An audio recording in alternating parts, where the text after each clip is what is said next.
Hola, muy buenas tardes. Vamos a dar inicio a la sesión de hoy, en la cual vamos a empezar ya a conocer el desarrollo de las distintas audiencias que se celebran dentro de un proceso de clase, que, como ustedes saben, son dos, llamémosle las audiencias ordinarias o que de, digamos, por defecto o que se realizarían normalmente. Recordemos que existe un concepto que ya les expliqué que se llama proceso simplificado, que no tiene nada que ver con la demanda simplificada. Es decir, no debemos suponer que una demanda simplificada da inicio a un proceso simplificado. ¿Por qué no? La demanda simplificada da inicio a un proceso abreviado.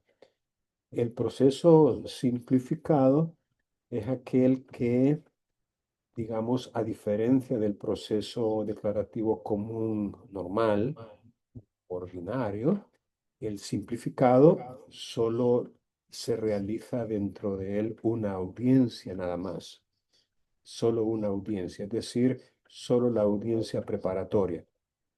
Hay dos circunstancias que justifican el que no se realice una audiencia probatoria. Y en esas dos circunstancias, cualquiera de ellas, en la cual solamente la audiencia preparatoria es la que se hace, a ese es al que se le llama proceso simplificado. Es un proceso entonces declarativo común que, a diferencia del proceso normal, no se realizan las dos audiencias que en principio corresponde, como son la audiencia preparatoria y la audiencia probatoria, sino que solamente se realiza una de ellas. Vamos también, y ahora es muy importante que ustedes pongan mucha atención a las explicaciones y que tomen incluso nota en sus cuadernos o libretas de apuntes sobre la manera en que debe realizarse una audiencia preparatoria, porque como parte de las actividades académicas de aprendizaje, vamos a simular una audiencia preparatoria dentro de un proceso declarativo común. Ya en Canvas se ha publicado una página con las indicaciones de esta actividad y la tarea consiste obviamente en prepararse para participar activamente en esta audiencia preparatoria y mientras están desarrollándola van a tomar nota también, van a tomar apuntes porque van a presentar como evidencia de su participación en esta simulación un reporte, un informe, casi como un acta, llamémosle así, de lo acontecido durante esa audiencia. Entonces, es importante, insisto, en que se fijen bien en cuáles son, digamos, las etapas, los momentos en que se realiza una audiencia preparatoria para que en esta simulación ustedes puedan hacerlo con eficacia y sin obviar ninguna de las fases o etapas que deben realizarse dentro de esta audiencia. Como siempre, si alguno de ustedes tiene alguna pregunta, algún comentario, puede perfectamente interrumpirme, activar el micrófono y con gusto yo voy a tratar de atender cualquier pregunta o interrogante que ustedes tengan. Voy entonces a compartir pantalla para poder eh, ver algunas de las ah, disposiciones legales que regulan la audiencia preparatoria. En principio, les digo, se trata de estudiar los artículos 290 del código y llega hasta el, vamos a ver, hasta el 311. Repito, del artículo 290 al artículo 311 es que ustedes tendrían que estudiar de manera analítica y eh, dedicada, ¿no? Es decir, con diligencia, con atención. Bueno, básicamente comienza con el artículo 292, perdón, 290, que se titula convocatoria de la audiencia preparatoria. Vamos a ver, para facilitar la lectura, vamos a utilizar esta otra aplicación. Ah, capítulo segundo, la audiencia preparatoria, convocatoria. Ah, yo creo que es bastante legible. Oh, pero déjenme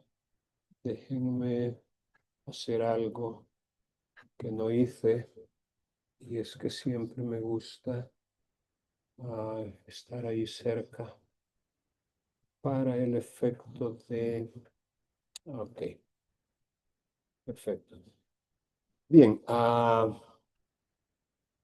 vamos entonces a leer en el código los artículos pertinentes que regulan lo relacionado con la audiencia preparatoria, comenzando con el artículo 290.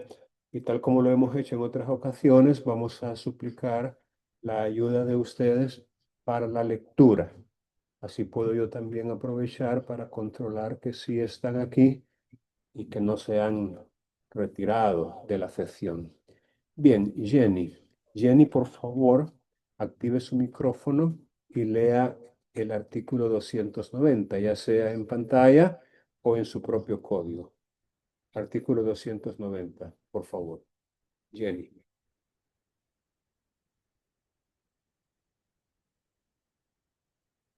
Sí, eh, evacuados los trámites correspondientes de alegaciones iniciales o transcurridos los plazos sin haberlas realizado, el juez dentro de un plazo de 3 días convocará a las partes a una audiencia preparatoria que se celebrará en un plazo no mayor de 60 días contado desde la convocatoria judicial. A tal efecto, se comunicará a las partes el día y hora señalados citándoles para comparecencia. Muy bien. Ahí llega nada más, citándoles para comparecencia. Gracias, Jenny. Bien, como vemos, este artículo no tiene mayor complejidad para su comprensión. Solamente dice de que el juez, en atención a ese impulso procesal de oficio que le corresponde, recuerden que el principio de oficiosidad se impone un poco más actualmente que antes. Antes se predominaba el principio dispositivo, en virtud del cual casi todo había que pedirlo. Las partes tenían que pedir casi todo lo que había que hacer. Ahora ya no. Ahora el juez oficiosamente puede darle el trámite que le corresponde al proceso, y con eso en mente, después de que han transcurrido, digámoslo así, o finalizado los plazos correspondientes a las alegaciones iniciales, dentro de 3 días siguientes, el juez va, repito, sin que se le pida, de manera oficiosa, a convocar a las partes a la audiencia preparatoria. Y se establece un plazo máximo de 60 días desde el momento de la convocatoria para su efectiva realización.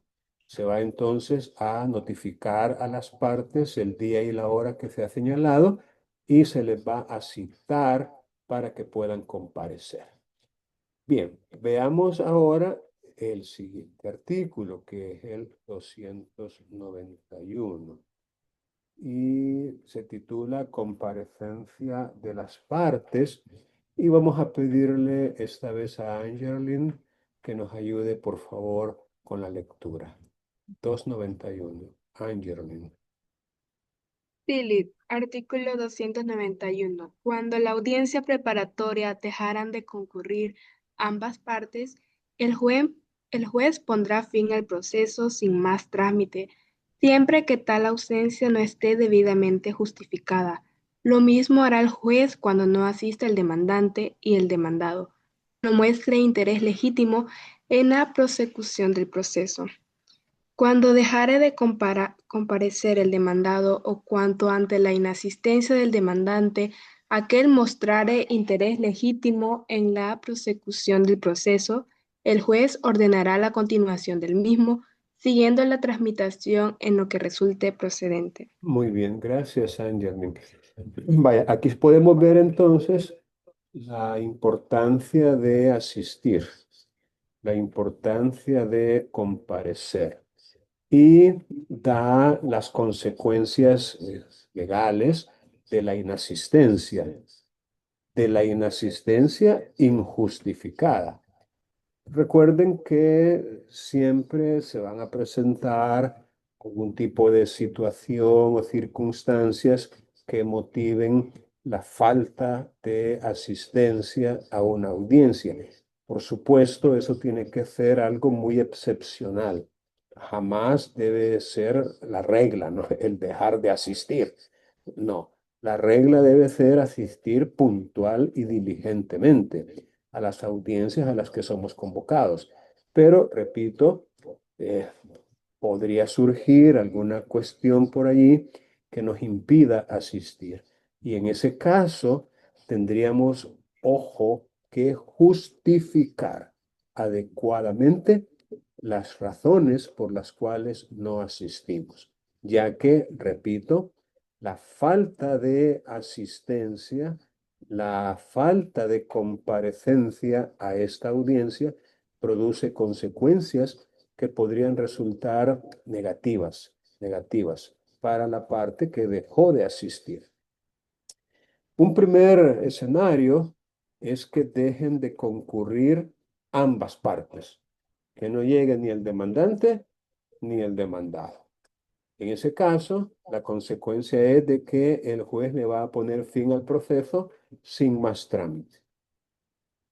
Este término, sin más trámite, no deja de ser un poco, tal vez, impropio o inopinado, porque sigue diciendo siempre que tal ausencia no esté debidamente justificada. Lo que significa que si la ausencia está justificada, pues no tendría que ponerle fin al proceso sin más trámite.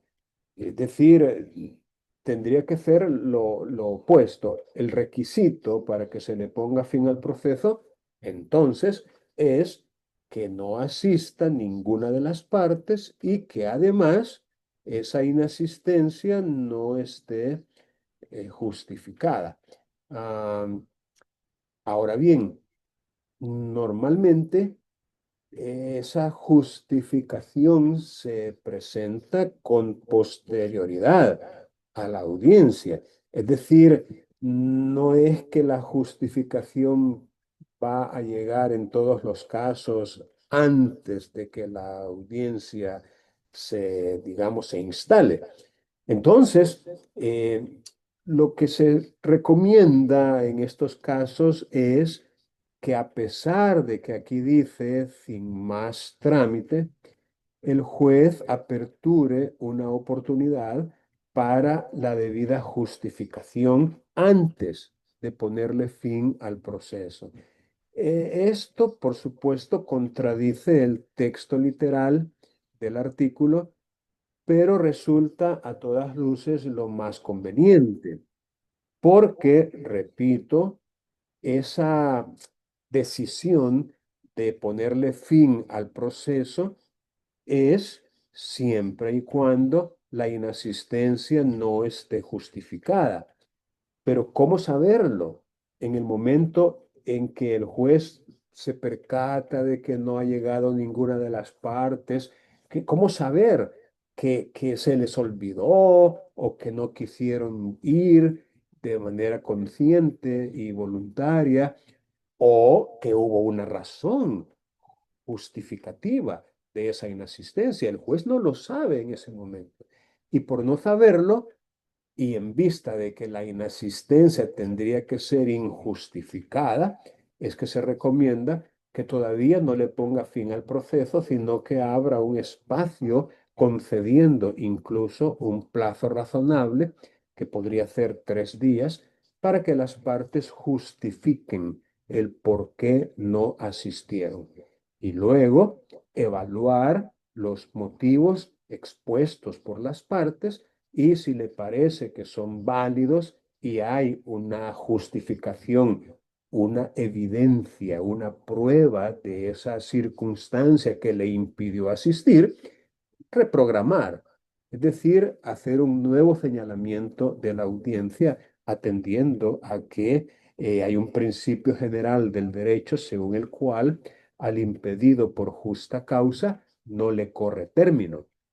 Repito, al impedido por justa causa no le corre término. Entonces, eso equivale a decir de que si hubo una causa justificada, no tendría por qué sufrir las consecuencias de esa decisión. Y si se ha tomado la decisión sin dar la oportunidad de justificar, entonces habría, por qué no decirlo, una pequeña infracción al debido proceso. Ahora, ¿qué pasaría si el juez a rajatabla y en cumplimiento literal y estricto de lo que dice la norma, qué pasaría si le pone fin al proceso sin más trámite? Siendo estos el día y la hora señalados para celebrar la audiencia preparatoria dentro del presente proceso y notando el suscrito juez que no ha venido ninguna de las partes, en atención a lo dispuesto en el artículo 201 del Código Procesal Civil y Mercantil, póngasele fin al presente proceso, sin más trámite. Entonces, ¿qué haría o qué tendrían que hacer las partes perjudicadas por esa decisión cuando ya se tomó sin dar la oportunidad de justificar? Entonces tendrían que venir y presentar un escrito conteniendo un recurso de revocatoria o probablemente una apelación porque le está poniendo fin al proceso. Y dentro de ese recurso, eh, probar o justificar el porqué de la inasistencia y retroceder, darle audiencia a la parte contraria o viceversa, recíprocamente, y luego resolver el recurso interpuesto, ya sea de revocatoria o de apelación por un tribunal superior, para volver a lo mismo, que sería revocar, dejar sin efecto esa decisión y volver a señalar. Entonces, por eso decía yo que lo más práctico, lo más recomendable, lo más conveniente, lo más sensato es aperturar esa oportunidad. Sigue diciendo el artículo que esa misma solución, esa misma decisión hará el juez cuando no asista el demandante. Fíjense que aquí el escenario ya es diferente. Ya no se trata de que no llegó ninguno de los dos, sino que el demandante no llegó.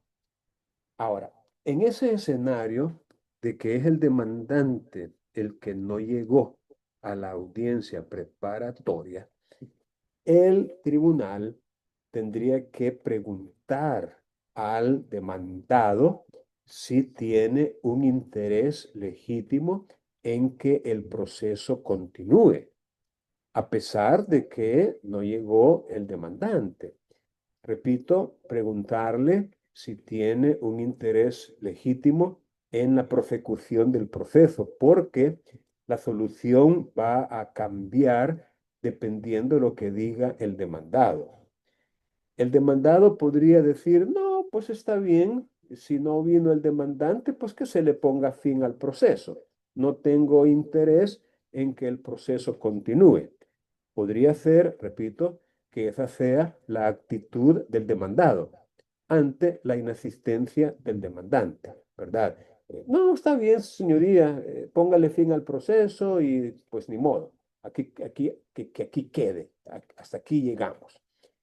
Pero podría ser que el demandado, a pesar de que el demandante no llegó, le exponga al juez un interés legítimo en que el proceso continúe. Y en ese caso se da lo que dice el siguiente inciso. Cuando ante la inasistencia del demandante, el demandado mostrare interés legítimo en la prosecución del proceso, el juez ordenará la continuación del mismo, siguiéndose la tramitación en lo que resulte procedente. Es decir, recapitulando, si el demandante no llega, el tribunal le pregunta al demandado si quiere continuar o no. Si él dice que no quiere continuar, entonces le pone fin al proceso, tal como lo haría si no llegara ninguno de los dos. Pero si el demandado le dice que quiere continuar y muestra un interés legítimo en ello, entonces el juez va a ordenar que continúe el proceso. Igualmente, el juez va a ordenar la continuación del proceso cuando el que no comparezca a la audiencia sea el demandado. Cuando, repito, el demandado no comparezca a la audiencia, entonces el juez va a ordenar la continuación del proceso, siguiéndose la tramitación en lo que resulte procedente. Obviamente, ya vamos a ver cuáles son las distintas etapas que se dan dentro de una audiencia preparatoria y obviamente si no están los dos, esas etapas no se van a poder cumplir como si se cumplen cuando los dos están presentes, ¿verdad? Por ejemplo, el intento de conciliación. Si no están los dos, las dos partes representadas en la audiencia, no se podría dar ese intento de conciliación. Bien, pasemos al siguiente artículo, que es el 292. Y vamos también a pedir el apoyo, esta vez de Carlos José. Por favor, artículo 292. Sí, buenas tardes. Buenas tardes. Artículo 292. La audiencia preparatoria servirá por este orden, para intentar la conciliación de las partes a fin de evitar la continuación innecesaria del proceso, para permitir el sanamiento de los defectos procesales que pudieran tener las alegaciones iniciales, para fijar en forma precisa la pretensión y el tema de la prueba y para proponer y admitir la prueba de que intenten valerse las partes en audiencia preparatoria como fundamento de su pretensión o resistencia. Excepcionalmente, en casos de urgencia probada a juicio del tribunal, podrá recibirse la prueba que, por su naturaleza, sea posible diligenciar en dicha audiencia. Muy bien, Carlos José. Vale, solamente le voy a corregir un término aquí y era probatoria, ¿verdad? Que intenten valerse las partes en la siguiente audiencia, ¿verdad? No en esa misma que ya está iniciada, sino en la siguiente, que es la probatoria. Bien, aquí tenemos entonces en el artículo 292 lo que podemos llamar las finalidades, propósitos, objetivos, objeto, razón de ser de la audiencia preparatoria. Es decir, ¿para qué sirve? ¿Cuál es la razón por la cual se ha establecido dentro del proceso declarativo común la existencia y desarrollo de una audiencia preparatoria. Y fíjense bien cómo lo dice el código. Por este orden. Es una forma de decir, vamos a ir paso a paso. Vamos a comenzar con esto, luego esto, después esto, a continuación esto y para finalizar esto otro. Repito, en ese orden.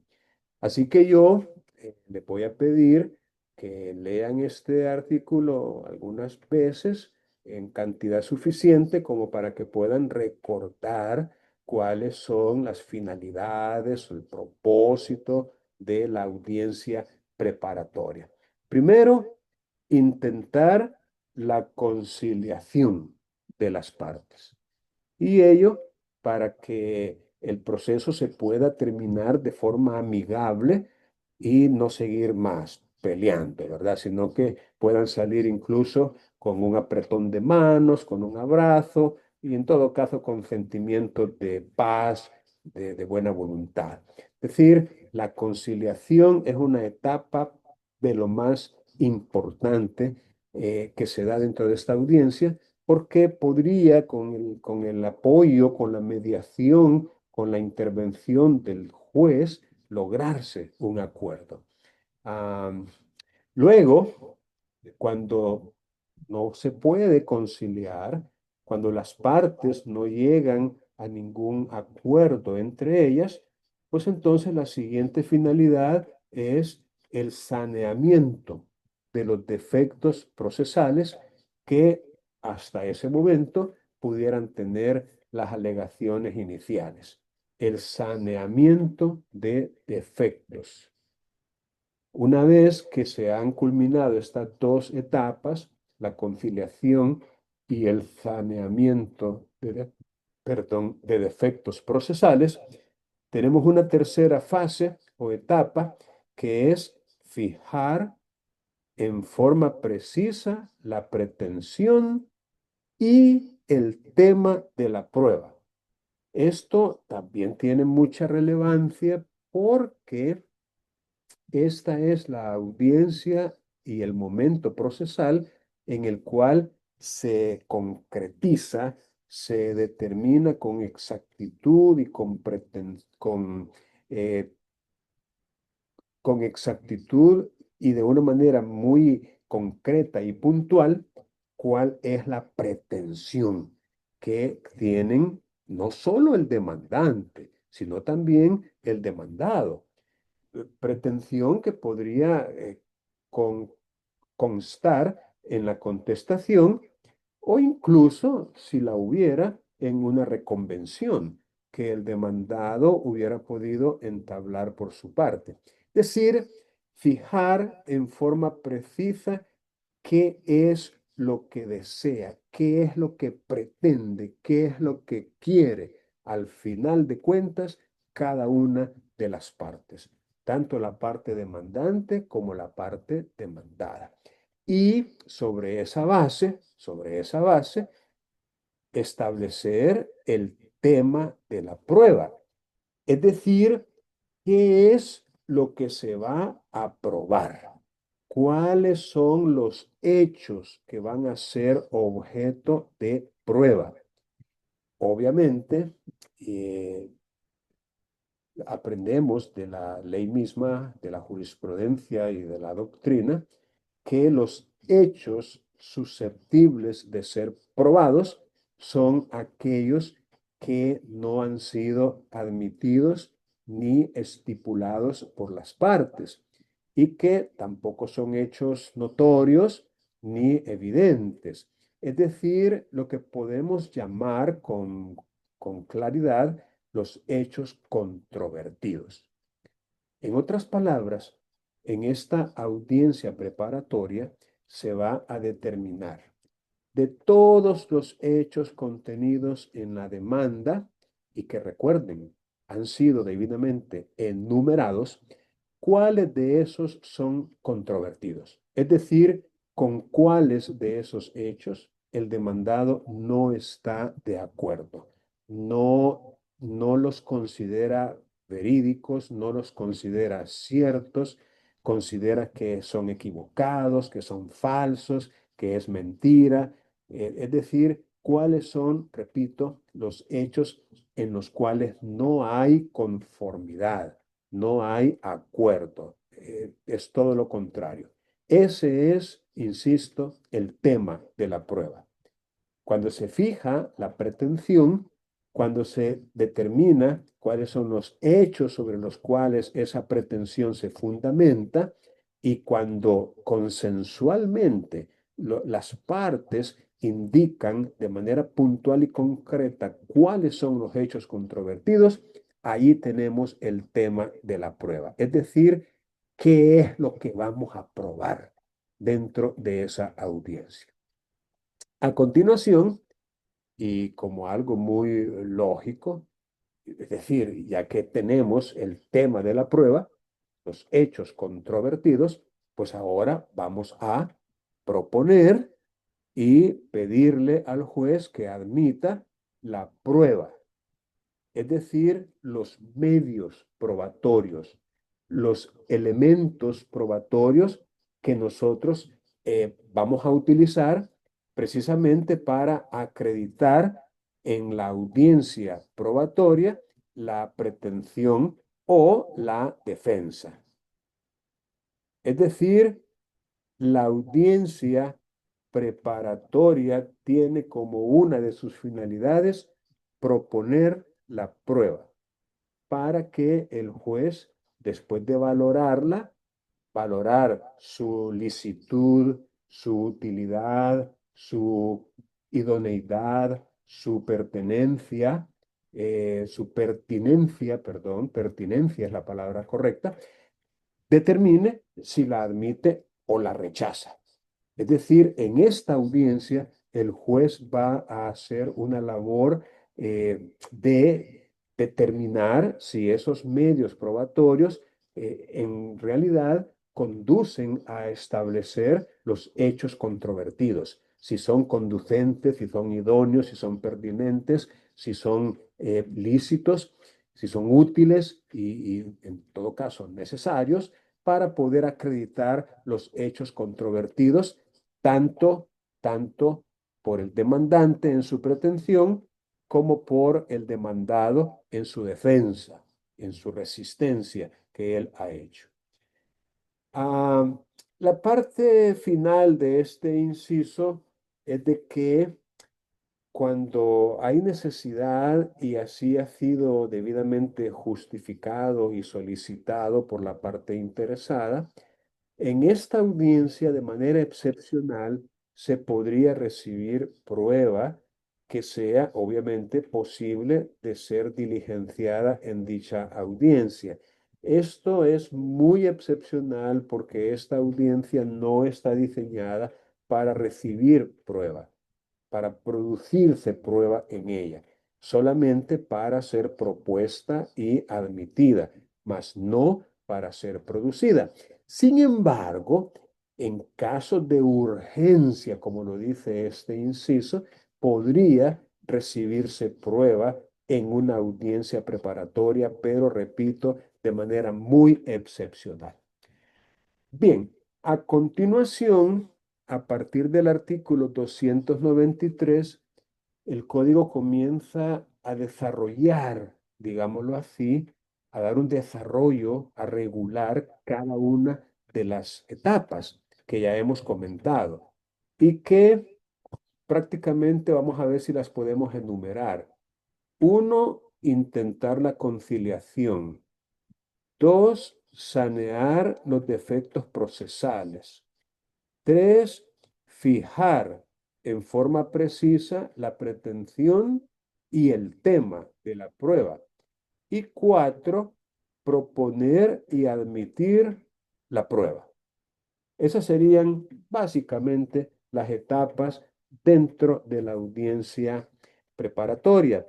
Y tomen nota porque no se les puede olvidar cuando estén simulando ustedes una audiencia preparatoria que al final, tal como lo establece el artículo 300,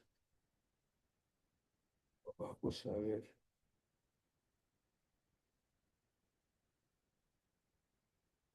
el 11, sí. Al final, tal como lo establece el artículo 311, el tribunal dice, fijará la fecha de comienzo de la audiencia probatoria.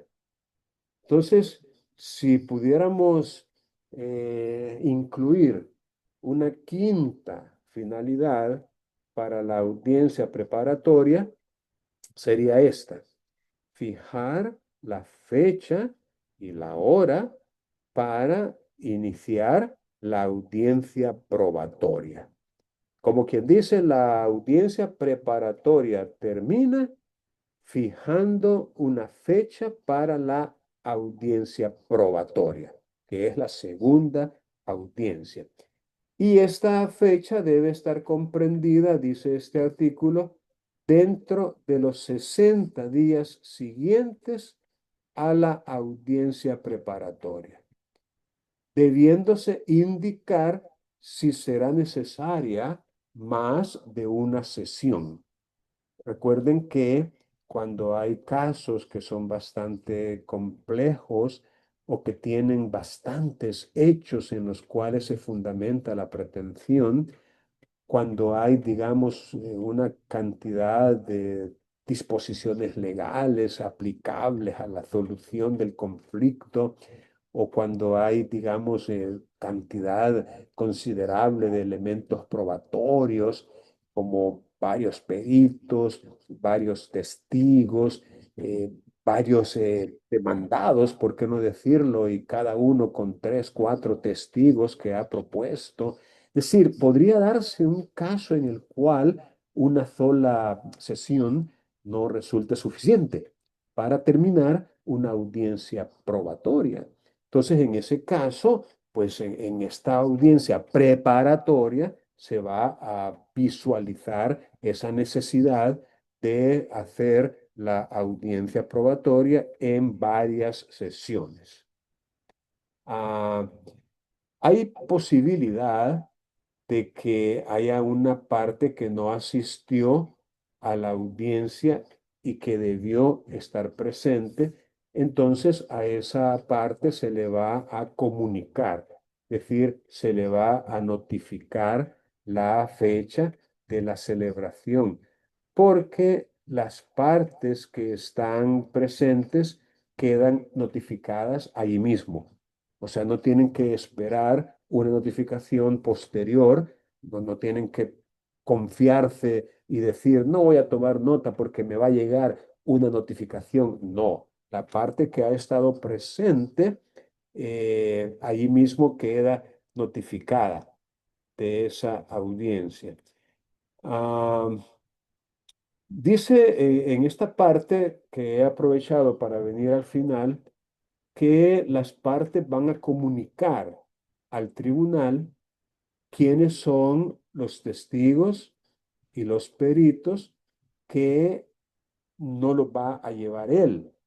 Es decir, la parte podría llevar sus testigos y sus peritos, pero habrá algunos testigos o algunos peritos que él no los va a poder llevar y que deberán ser citados por la oficina judicial, en el entendido de que los demás asistirán por cuenta de la parte que los ha propuesto.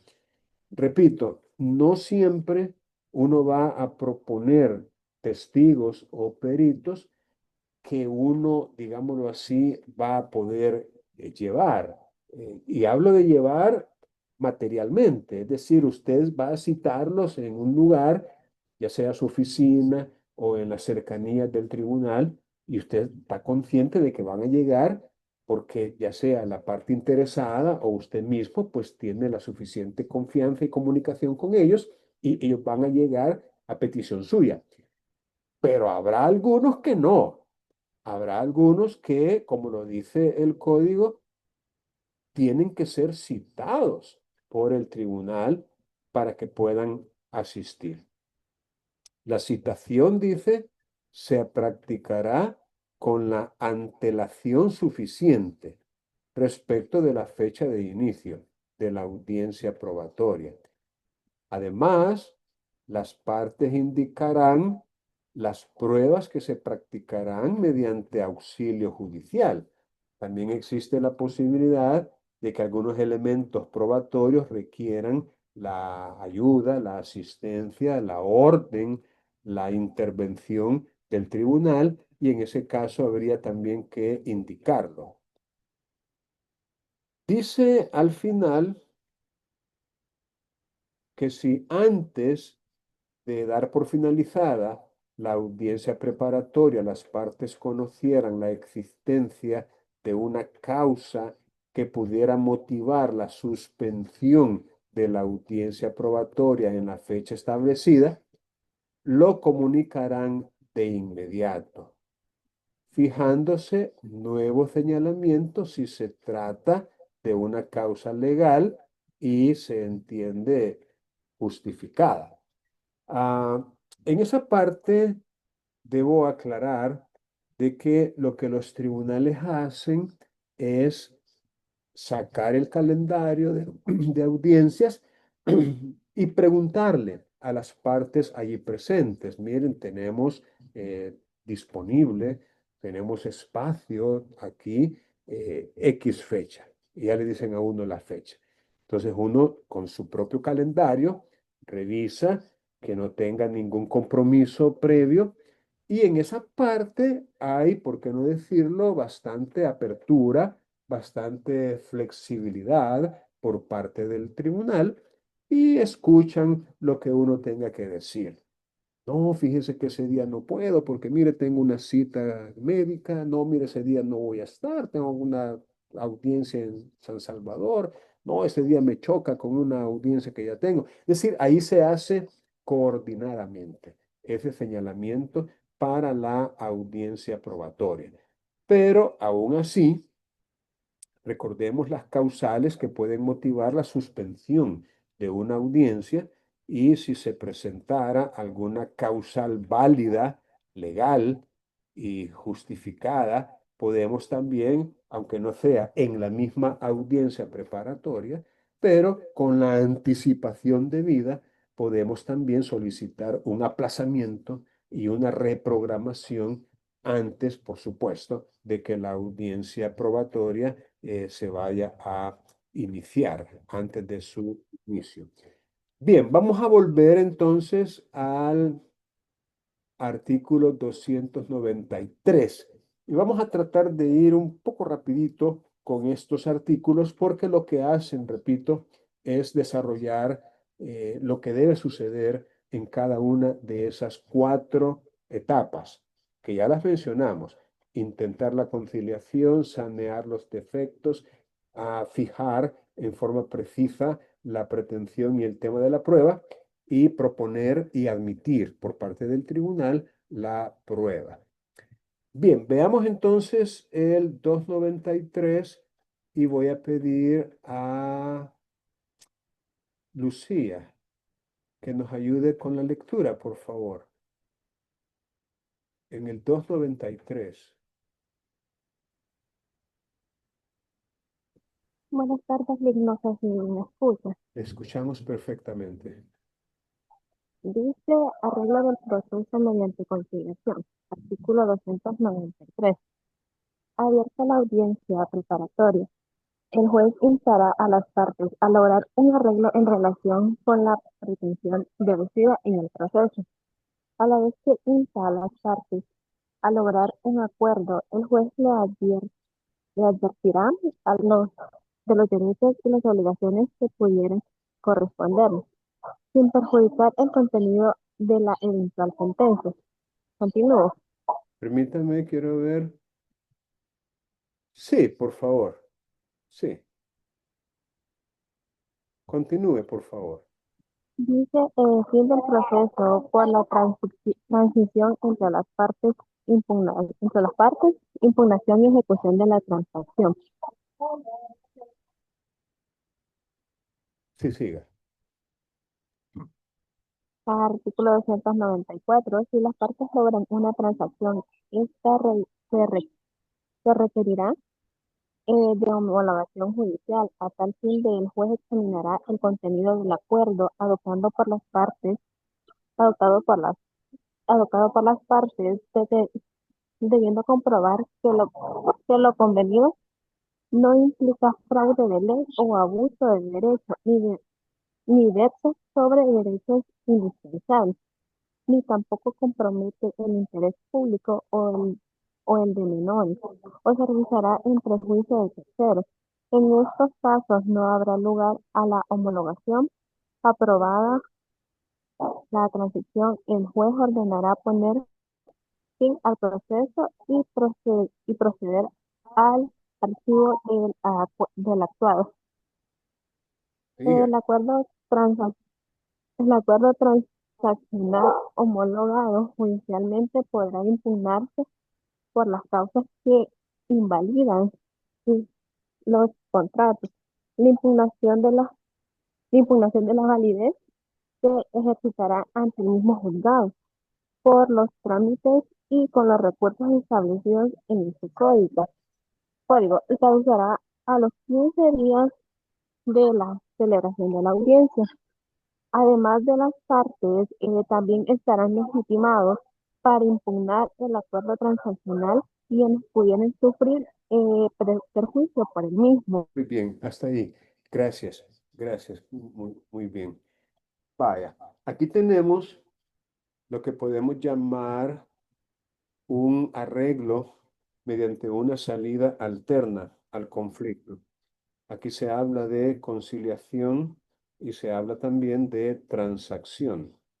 La conciliación, en este caso, es una conciliación intraprocesal y le llamamos así intraprocesal para diferenciarla de la conciliación extraprocesal, que es la que se da antes de presentar una demanda y con el objeto de evitarla, como quien dice, la conciliación de la que hablamos en ocasiones anteriores. En este caso, el intento de conciliación es dentro del proceso y hay una responsabilidad, llamémoslo así, para el juez de instar. Instar es como exhortar, es como proponer de manera persuasiva, es tratar de motivar a las partes a que logren un arreglo en relación con la pretensión que se ha planteado, advirtiendo, según este artículo, a las partes de los derechos y las obligaciones que pudieran corresponderles, pero con el sumo cuidado de no dar un juicio anticipado. Es decir, en ningún caso el juez puede como intimidar, digámoslo así, o amenazar veladamente, ¿verdad? Diciéndole, mire, señor demandado, la verdad es que usted aquí está frito, es que a usted le conviene negociar esto, porque si es que más va a tardar en que esto continúe que en sentenciarlo en su contra. Por ejemplo, obviamente ningún juez va a hacer eso, pero repito, el juez no puede en ese intento de conciliación tratar de manipular, digámoslo así, la voluntad de las partes, tratar de casaquearlos o salbequearlos o lisonjearlos en X sentido. No, no. Él tiene que ser muy profesional, tiene que ser muy ético, muy imparcial en ese momento. Y sí, obviamente él podría decirles, miren, es lo más recomendable que ustedes pueden hacer es resolver este asunto por la buena, de manera amigable, no permitir que un tercero sea el que con poder de imperio resuelva su problema cuando ustedes tienen en sus manos la solución. Lo que tienen que hacer es ser conscientes y ceder un poco para lograr un acuerdo que resulte no del todo satisfactorio, pero que por lo menos les permita resolver este asunto, digamos, prontamente, de manera pronta, rápida y terminando en paz. Algo así. Repito, lo que el juez no puede es, como quien dice, dar un juicio anticipado, ¿no? El código le llama prejuzgar el contenido de la eventual sentencia, como que dice, no, mire, aquí ya yo ya tengo bien planeada una decisión y les aseguro que van a salir perdiendo si no negocian o si no llegan a un acuerdo. En cuanto a la transacción, este es un contrato que al mismo tiempo que crea algunas obligaciones a cargo de los contratantes, le pone fin a un conflicto. Es también una forma de extinguirse obligaciones, pero es un contrato, es un acuerdo de voluntades muy parecido a la conciliación, pero que se realiza en realidad fuera del órgano jurisdiccional. Esto podría incluso hacerse en una oficina de un notario, ¿verdad? El contrato este, o ellos privadamente podrían redactarlo, suscribirlo y luego presentárselo al tribunal. Ah,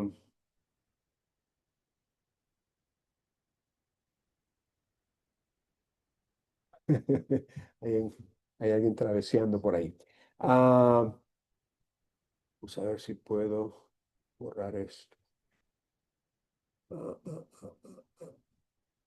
Eraser. Ahí está. Ah, bien, dice el artículo 294 que las partes podrían lograr una transacción, es decir, resolver el problema mediante un contrato, un acuerdo de voluntades suscrito por ambas partes.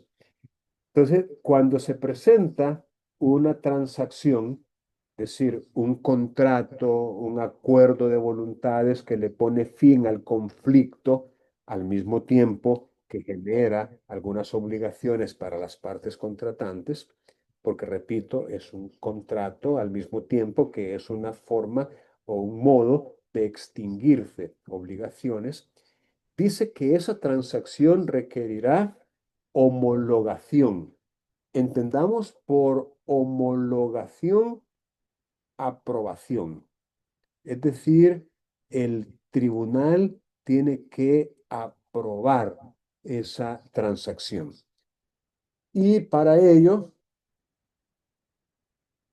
dice el código, el juez va a examinar el contenido del acuerdo adoptado por las partes y va a comprobar que dicho acuerdo no implique fraude de ley o abuso de derecho, ni debe referirse a derechos de los cuales no se puede disponer, derechos indisponibles, ni tampoco comprometer el interés general o el interés de menores, o realizarse en perjuicio de un tercero. O sea, de repente es probable que ese acuerdo transaccional vulnere o quebrante o viole derechos de otras personas. En esos casos, dice, no habrá lugar a la homologación, es decir, el tribunal no va a homologar, no va a aprobar ese acuerdo y por ende el proceso va a continuar, a menos que ahí en presencia del juez, digamos, logren una modificación de aquello que no está bien en opinión del juez y de una transacción pasemos, por qué no decirlo, a una conciliación judicial en presencia del tribunal. Ahora, si no fuera el caso y el juez ve que todo está bien, entonces el juez va a homologar la transacción y le va a poner fin al proceso ordenando el archivo de las actuaciones. Al igual que la conciliación, el contrato de transacción también puede impugnarse y se va a impugnar por las causas que invalidan los contratos ante el mismo juzgado, por los trámites y con los recursos establecidos en este código, y solo se tienen 15 días contados desde la celebración de la audiencia para impugnar, es decir, para pretender la nulidad de ese acuerdo de transacción. Además de las partes, estarán legitimados para impugnar el acuerdo aquellos que puedan sufrir perjuicio del mismo. Bueno, una vez adoptado el acuerdo, ya sea de conciliación o de transacción, entonces se da lo que se llama la ah, ejecución, la ejecución del acuerdo. Y para ello, el artículo 295 establece que lo que se ha convenido, ya sea en conciliación o en transacción, una vez aprobado, que es lo mismo que decir homologado judicialmente, tendrá en su caso la fuerza, el poder de servir como un título de ejecución y se podrá llevar a efecto, es decir, ejecutar forzosamente por los trámites de ejecución de sentencias regulados en este código. Miren, esto obviamente quizás ustedes todavía no lo han, digamos, estudiado, pero aquí lo importante es saber que ese acuerdo de conciliación o esa transacción que ha sido homologada por el tribunal judicialmente, eso tiene, digamos, una validez y un peso parecido al de la sentencia misma. Es decir, equivale prácticamente a una sentencia de condena, a una sentencia estimativa, a una condena, perdón, a una sentencia en la cual se ha impuesto una obligación a alguna de las partes, pero que resulta ya ejecutable. Es decir, ya es un título de ejecución que permite iniciar las diligencias respectivas, llamadas precisamente diligencias de ejecución forzosa. Entonces, estos acuerdos, ya sea de conciliación o de transacción, tienen, insisto, esa calidad de conceder título de ejecución al que, por supuesto, resulta beneficiado o adquiere la calidad de acreedor en esa conciliación o en esa transacción. Una recomendación que les voy a compartir en este momento es la siguiente. Cuando participen en un acuerdo de conciliación o en una transacción, asegúrense de que no queden cabos sueltos. Asegúrense de que haya dentro de esos acuerdos, digamos, una prestación realizable. Es decir, que no haya imprecisión en el lenguaje utilizado, que no hayan dudas, que no haya ambivalencia. Es decir, que haya una prestación, o sea, una obligación cierta de dar, hacer o no hacer algo que quede debidamente acreditado quién es el deudor, quién es el acreedor, cuál es el monto de la prestación, si es cuantificable en dinero, y especialmente cuál es el plazo para hacerlo efectivo, el pago o el cobro en su caso. porque miren, parece mentira. He visto acuerdos de conciliación que no sirven, no sirven como títulos de ejecución, no sirven así literalmente, no podrían ser ejecutados porque no han sido redactados de manera adecuada.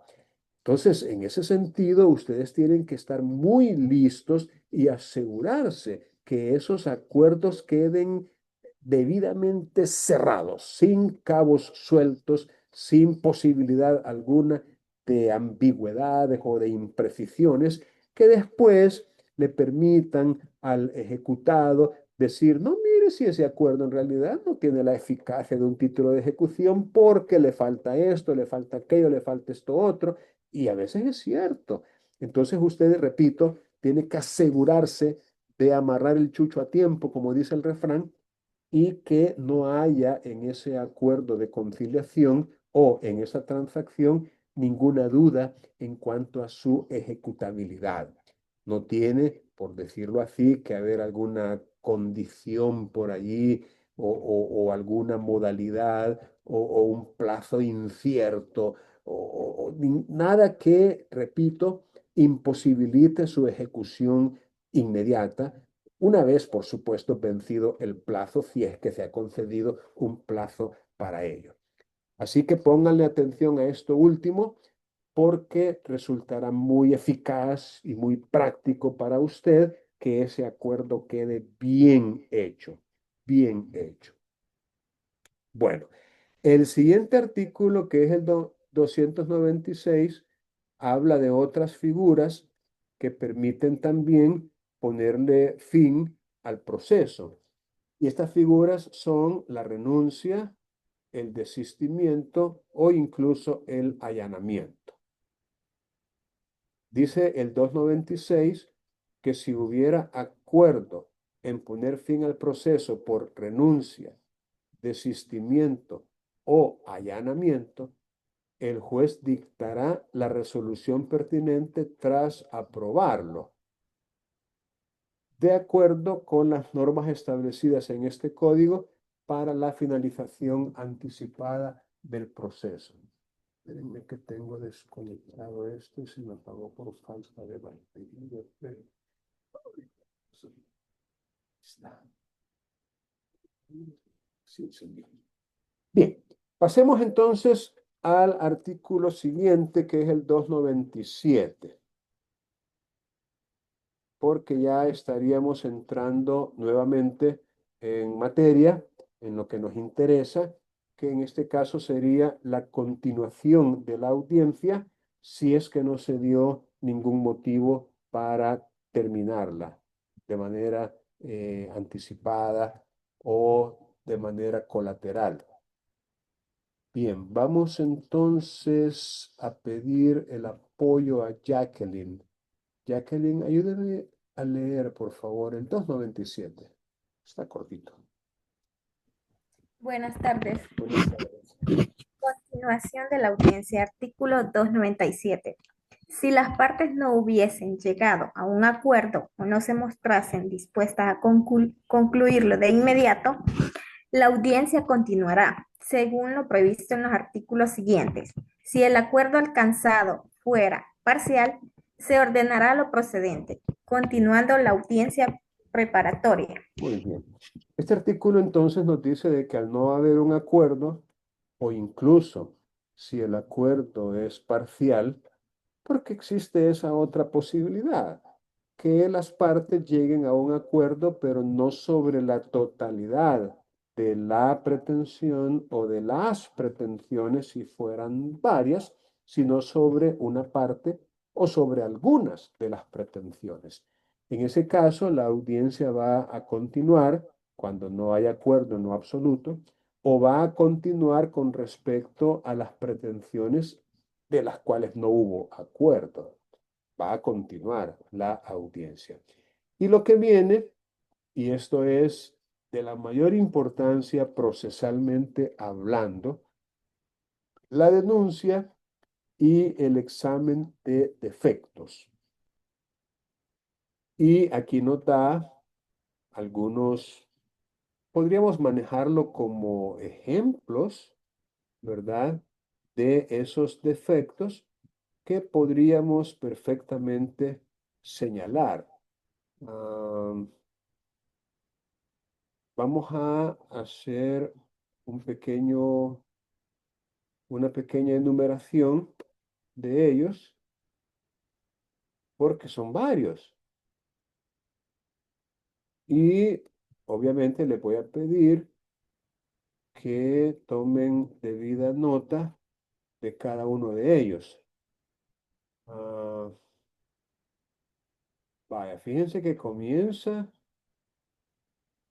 en el 298, artículo 298.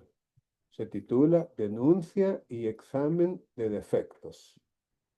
Miren, si ustedes le ponen atención a esta temática de la denuncia y examen de defectos, van a poder lograr, digámoslo así, que un proceso no se termine de desarrollar cuando hay alguna causal que podría justificar su continuación. Es decir, de repente podemos encontrarnos con un defecto, ya sea subsanable o no, pero defecto en todo caso, que mm, permite o contamina o enferma el proceso. Y llevarlo hasta el final, después de meses o quizás años, para que sea hasta el final que se determine o que se descubra ese defecto y se invalide todo lo actuado y nos haga retroceder hasta una etapa procesal previa. No, hombre, eso resulta triste y caro. Caro porque ha habido en el interín desgaste, ha habido sacrificio, ha habido dinero, tiempo, esfuerzo prácticamente tirado a la basura, pues es decir, que no ha sido efectivo ni eficaz. Entonces, creo yo que resulta útil e importante y económico, es decir, favorece la economía tanto procesal como material, el que descubramos a tiempo cualquier defecto que el proceso pueda tener, denunciarlo y pues que el proceso se sanee o que se termine de una vez, para que continuarlo y seguir avanzando cuando al final el resultado probablemente va a ser el mismo, es decir, una declaratoria de nulidad o de ineficacia y una vuelta atrás. Y eso obviamente nadie lo quiere.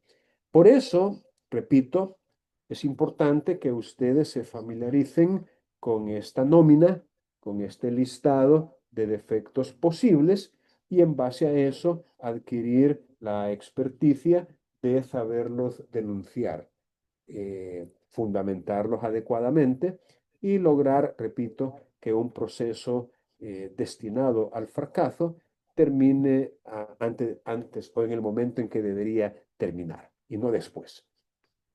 Bien, veamos entonces a Jackson. Ayúdenme a leer, por favor, Jackson. Sí, buenas tardes. Buenas tardes. Artículo 298. La audiencia continuará con el examen de la audiencia continuará con el examen de cualesquiera defectos alegados por las partes, en cuando supongan un obstáculo a la válida continuación del proceso y a su finalización mediante resolución de fondo, incluidos los referidos al cumplimiento de algún presupuesto procesal relativo a las partes, como la capacidad para ser parte y la capacidad procesal, al órgano jurisdiccional, como a la jurisdicción interna y externa, y la competencia objetiva, territorial o de grado, y al objeto procesal, como la litipendencia, la cosa juzgada, la sumisión del arbitraje, el compromiso pendiente y el procedimiento inadecuado.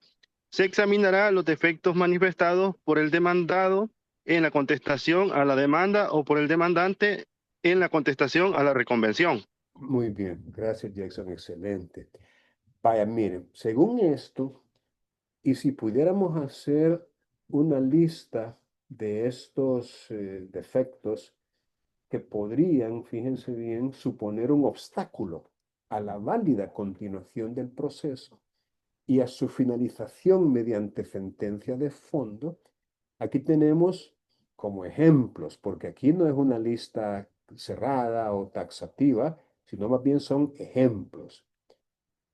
Dice los referidos al cumplimiento o incumplimiento de algún presupuesto procesal relativo a las partes. Y como ejemplos pone la capacidad para ser parte y la capacidad procesal. Miren, voy a aprovechar para pedirles que en el Código Procesal Civil y Mercantil comentado busquen estos dos conceptos y lean las explicaciones que da el autor, de tal manera que ustedes puedan comprender a qué se refiere el término capacidad para ser parte versus capacidad procesal, porque les anticipo, no son lo mismo, son cosas diferentes. Entonces, es importante, pues, en su aprendizaje como futuros abogados, como personas que van a litigar en este tipo de procesos, comprender cuándo se tiene capacidad procesal y cuándo se tiene, o en su defecto, no se tiene capacidad para ser parte. Porque, repito, estos podrían ser defectos que estén contaminando o invalidando un proceso y al no entender ustedes qué es cada una de estas cosas, ¿cómo lo van a denunciar? No van a poder denunciarlo a menos que comprendan en qué consiste cada una de ellas. También tenemos presupuestos procesales relativos al órgano jurisdiccional, como la jurisdicción interna, externa, competencia objetiva, competencia territorial, competencia de grado, o presupuestos procesales relativos al objeto procesal, como otra vez, utiliza ejemplos, como la litispendencia, la cosa juzgada, la sumisión al arbitraje, el compromiso pendiente y el procedimiento inadecuado. Miren, ya les había dicho yo estas dos figuras, la sumisión al arbitraje, el compromiso pendiente. Aquí sí me gustaría que ustedes también leyeran un poquito de estas dos figuras, sumisión al arbitraje y compromiso pendiente, porque si se fijan, son términos que a lo mejor ustedes no los habían escuchado o leído antes y por ende no conocen muy bien a qué se refiere. Y como aquí la idea es aprender aprendiendo, aprender a aprender o aprender investigando, aprender haciendo, yo les dejo únicamente la inquietud, ¿verdad?, de que ustedes busquen incluso en YouTube o en una fuente arbitrada, como una revista jurídica y un diccionario jurídico, estos dos términos. Y lo digo porque ah, podría pensarse que a lo mejor hacen referencia a un mismo defecto, a un mismo defecto, pero quiero que ustedes lo aclaren bien. La pregunta es bien sencilla. ¿La sumisión al arbitraje y el compromiso pendiente son cosas distintas o es lo mismo? Esa sería como la pregunta.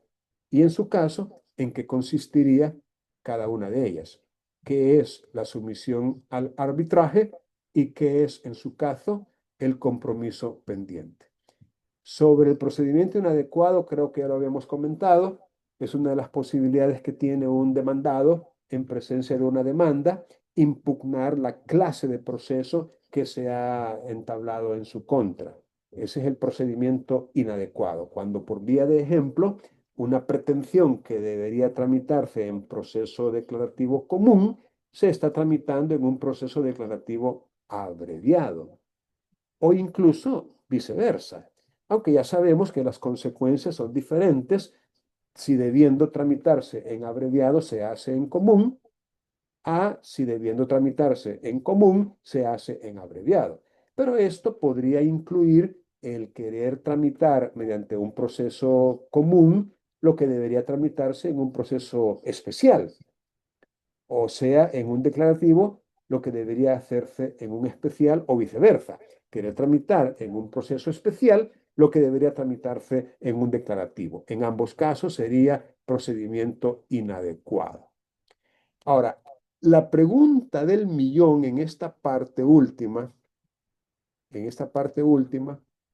la pregunta del millón de dólares sería la siguiente. ¿Será un requisito para que se puedan examinar en una audiencia preparatoria los defectos procesales que se hayan alegado en la contestación de la demanda? Esa, repito, es la pregunta.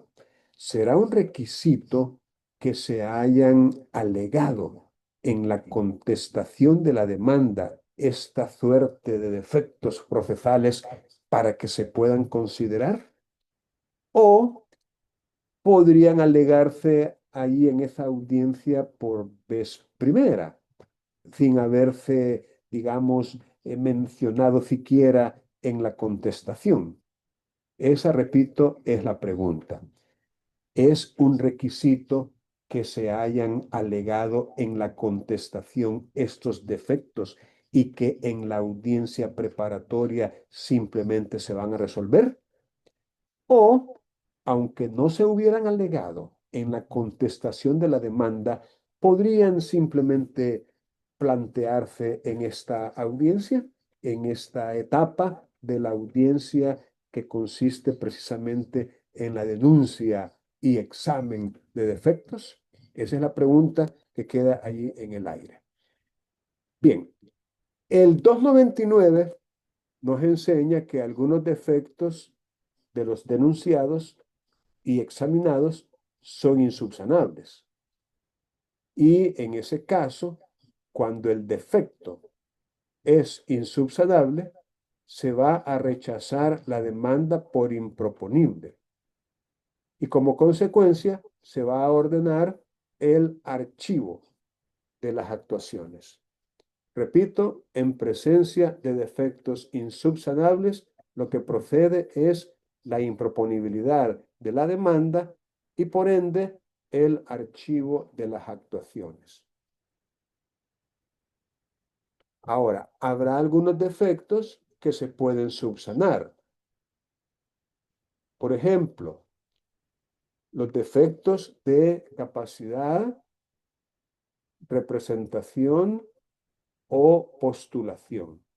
Según el artículo 300, si los defectos denunciados y examinados tienen que ver con la incapacidad, o sea, la capacidad para ser parte o la capacidad procesal, la representación de personas naturales o jurídicas que no están a lo mejor debidamente representadas, o la postulación del abogado de alguna de las partes. Si estos defectos fueran subsanables, fíjense bien, que se pueden corregir, que se pueden sanear, que se pueden reparar o rectificar, el juez otorgará a la parte que cometió esos defectos un plazo máximo de 5 días para proceder a su debida corrección.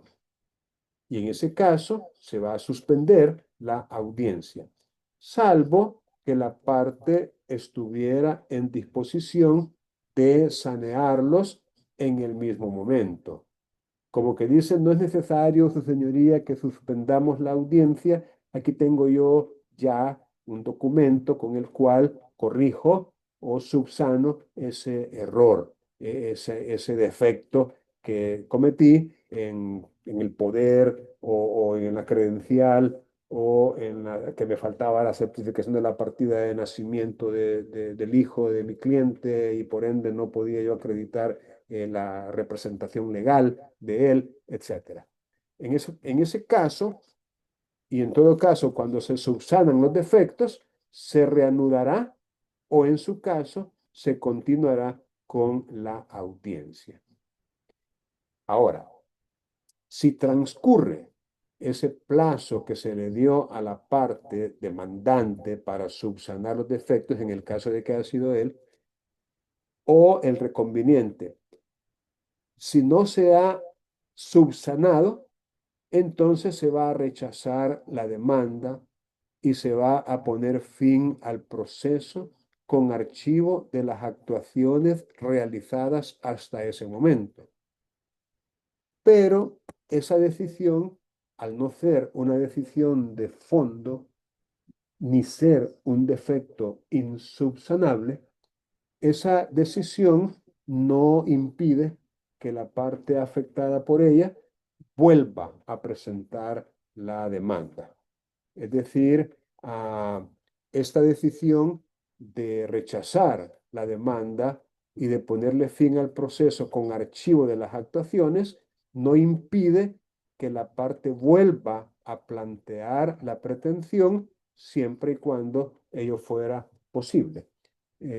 No hay entonces cosa juzgada, no hay un defecto insubsanable que haga improponible la demanda, simplemente se rechaza por no haberse saneado en el plazo establecido los defectos que eran subsanables y para lo cual se le otorgó un plazo. Ahora bien, si la subsanación corresponde al demandado y no subsana en el plazo otorgado, en ese caso no se va a poner fin al proceso, sino que el proceso va a seguir su curso, pero se va a declarar la rebeldía.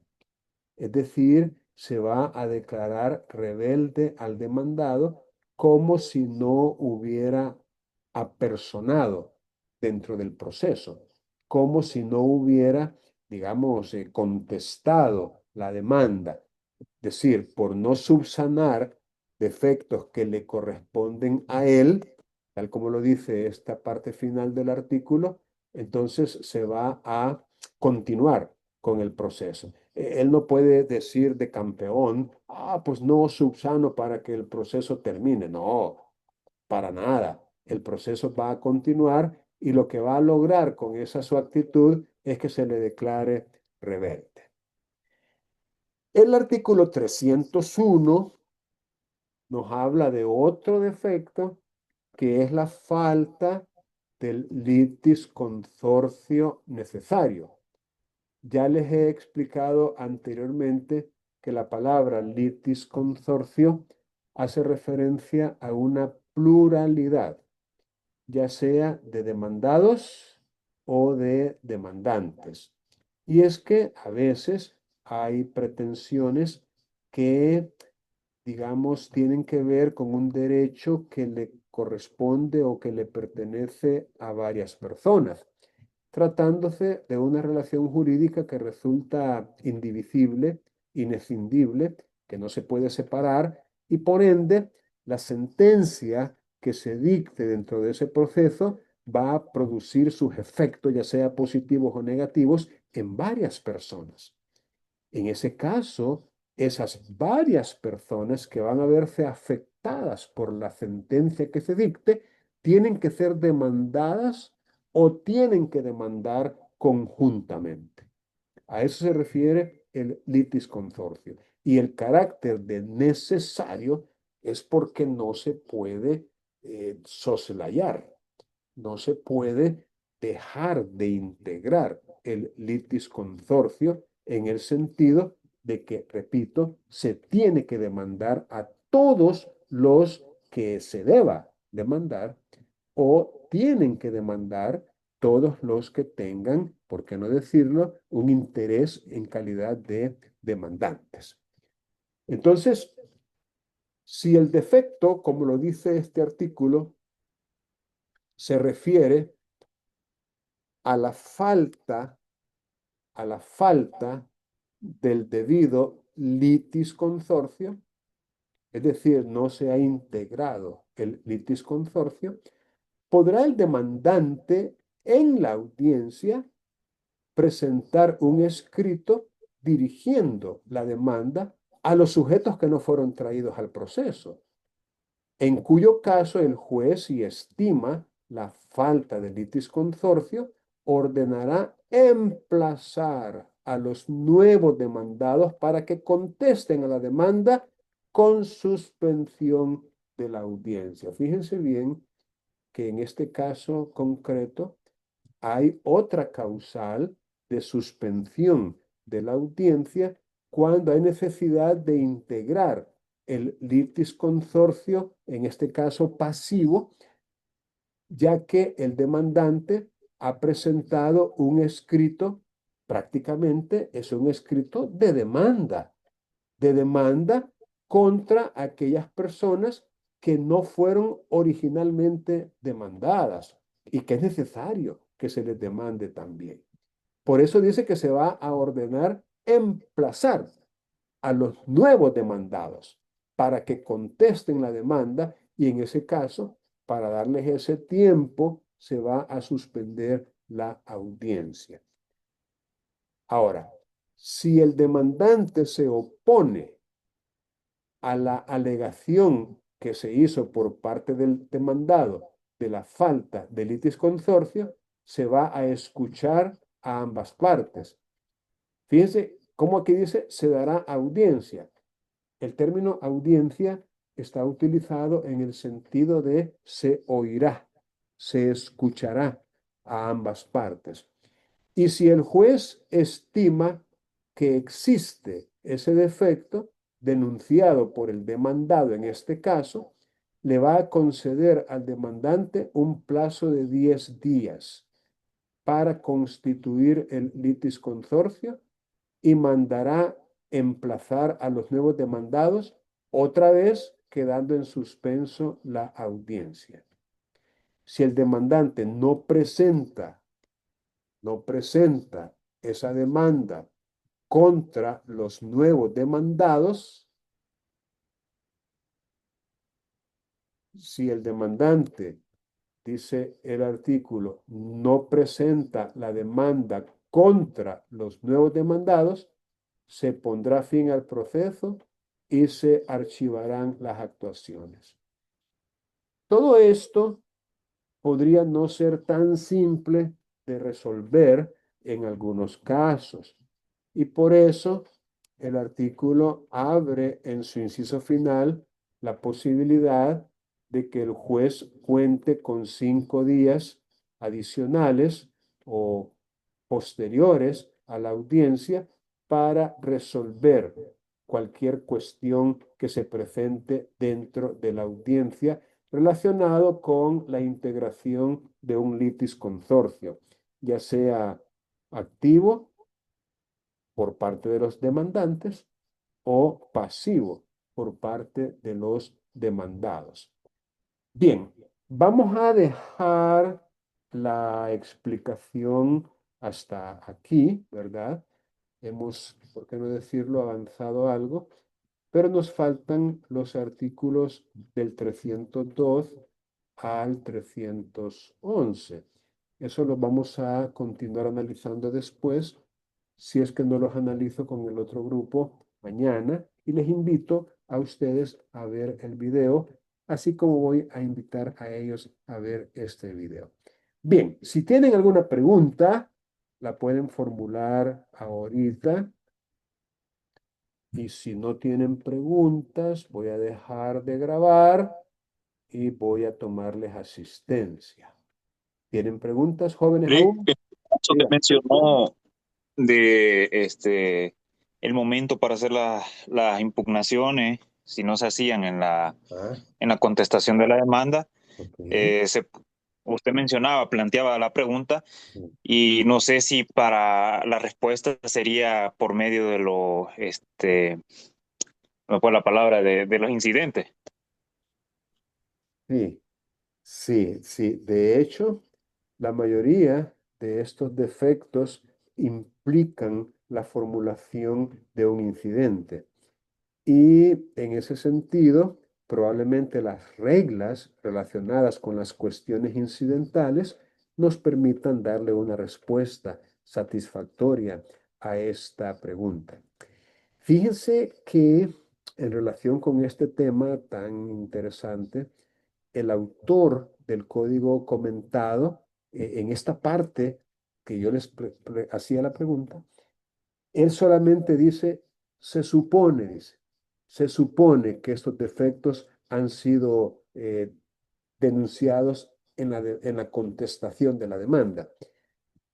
Sin embargo, yo creería que está bien, podemos suponerlo, pero no me parecería a mí muy acertada una posición judicial en la cual el juez diga, "Oh, mira, vamos a examinar solamente los defectos que se pusieron en la contestación. Y aquellos que no se pusieron en la contestación, esos no los vamos a examinar y no los vamos a tomar en cuenta". No me parecería a mí una posición acertada por parte del tribunal. No creo yo que sea una, digamos, una causal de preclusión de ese derecho de denunciar defectos el no haberlo hecho en la contestación. Mi opinión personal al respecto es que sí se puede perfectamente plantear en la audiencia misma, aunque no se haya hecho en la contestación. Esa sería mi posición al respecto. Sin embargo, mi consejo para ustedes es, y eso aplicando los principios de probidad, lealtad y buena fe procesal, que si conoce los defectos usted en el momento en que está contestando la demanda, si los conoce, que los incluya en la contestación, que no se atenga con este pensamiento. De todas maneras lo puedo hacer en la audiencia preparatoria, porque óigalo bien, se puede topar con un juez que tenga un criterio distinto al que yo acabo de plantear y que le rechace o le niegue el examen de esos defectos porque no los puso en la contestación. Entonces yo pensaría de que es más práctico, más sano, más saludable incluirlos de una vez en tanto usted los haya detectado, ¿verdad? Pero si no lo detectó, ¿qué le impide hacerlo en la audiencia preparatoria? Yo creo que nada. Yo creo que nada. O sea, es posible que usted de buena fe simplemente lo detectó entre el momento en que se dio la contestación y el momento en que llega a la audiencia. Yo no le veo nada de malo que usted en ese momento haga la denuncia y que se examinen como corresponde, ¿no? Aunque no se hayan planteado en la contestación de la demanda. Bien, ¿alguna otra pregunta o comentario? Miren cómo a partir de un comentario se da una respuesta, que a lo mejor no sea la correcta, pero por lo menos es la del profesor. Bueno, si no hay más preguntas, y lo digo porque ya fuera de la grabación ya no les voy a contestar preguntas, ¿verdad? Porque para eso es la grabación, para que después nos quede evidencia.